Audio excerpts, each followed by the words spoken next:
In this lecture, let's learn how we can create a simple form with HTML. So that form should be located right here between the header and the main part, right? So that's exactly what we see here on this page. So let's actually write that here. And to create a form, we use the form element.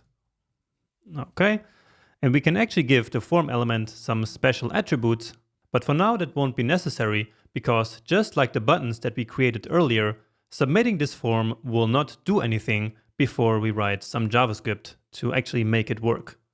For now, we are just simply creating the content. But anyway, the first element that we have in our form is this text field here, right? And in HTML, that's called an input field. So input, and then let's say type text. And there can be other types like email, phone number, and so on. But this one is just the generic one simply for text. And that's actually it. So just like the image element, the input is also a self-closing element. So there's no content and there's no closing tag. Next up, we have this other one here, so this other input field.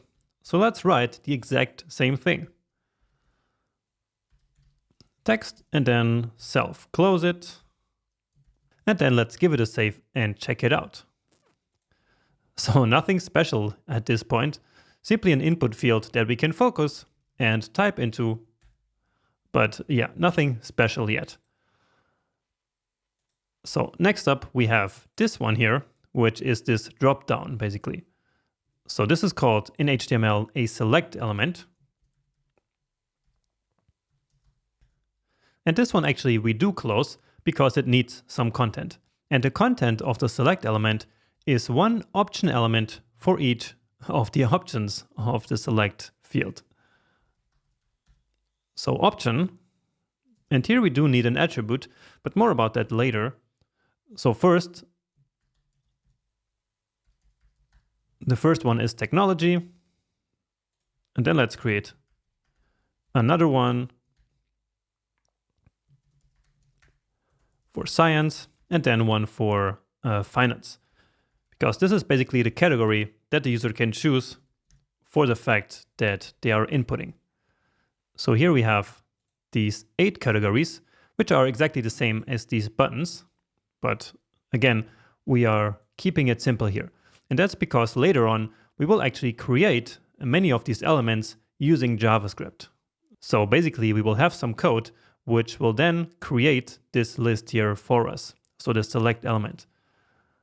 So just to explain you, it will take this data here, which has the names of all the categories, and it will then basically automatically create one option element for each of these. And so then we don't have to manually do this. But for now, we're just learning how HTML works, and so this is how we do it.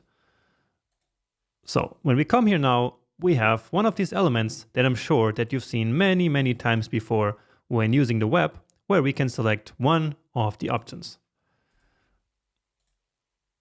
Now here we need to specify an attribute, which is the value attribute.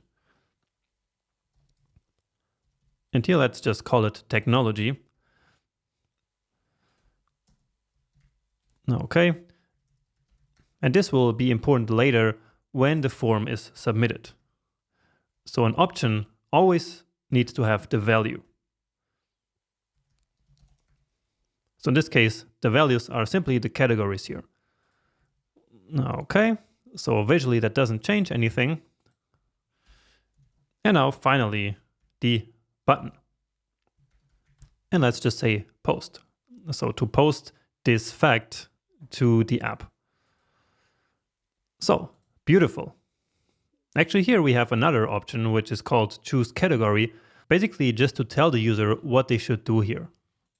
So let's do the same. So basically creating another option here. And here let's actually leave it empty, because this one is very different.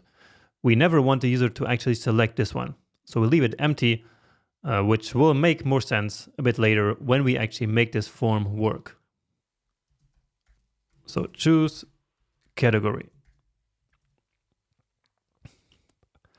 Okay, and now to finish, you see that here in this input field and this other one, we have this placeholder. So we have this grayed out text, but then when we write something, we get a normal color text, so a white text. And so this is what we call a placeholder, and this is also done with HTML. So how do you think that works? Well, that is just another HTML attribute. And in this case, it's the placeholder attribute. And here, once more, as we start typing, VS Code will start to suggest us some options. So we can simply hit enter here. And so that makes typing a little bit faster. So share a fact with the world. And then here, another placeholder. Trustworthy source. And so like this, the user will know exactly what to type into each of these fields. Beautiful. So it's starting to look a little bit more like an actual web application, right? So very nice. There's just one more thing missing from this form, if you remember, which is here, this number. So this number will later indicate how many characters are left to write. So you see, as we start typing, this number goes down. Now, usually when the page has the original big size, like this, you see that all of these here are side by side, including that number here. So just like here, where we have all the form elements side by side, that's what we want here as well. What we have here is simply an adaptation for smaller screens. But anyway, this was just to ask you, what do you think which element we need to basically place this 200 here in our form? So between these two input elements. So right here, what element do you think we will need? Well, let's start with the very first that we tried or that we learned, which was the P element, remember? So do you think this will be correct? Well, not really, because remember that the P element actually created a new line. So that's exactly what we had in the very beginning of the section, where when we placed this technology here, so this category into a P, then it also created a new line which we didn't want. Remember that? So it was this situation here. And that's why we used a span, which is simply basically a neutral text element which does not create a new line. And so therefore, that's exactly what we want here as well. So just text, but without creating any new lines. All right, and so now we are actually almost done here with the skeleton of our app, so to say. So basically the main content, we now have it laid out here. All that is missing is this part here. So you see that each of these facts has basically these three buttons here, where we can upvote a fact, we can say that it's a mind-blowing fact, or we can say that it's actually false. Because of course, some people might post wrong facts here, and then people can downvote them so that they don't appear. So let's take care of that in the next lecture and then finish the HTML part of our application.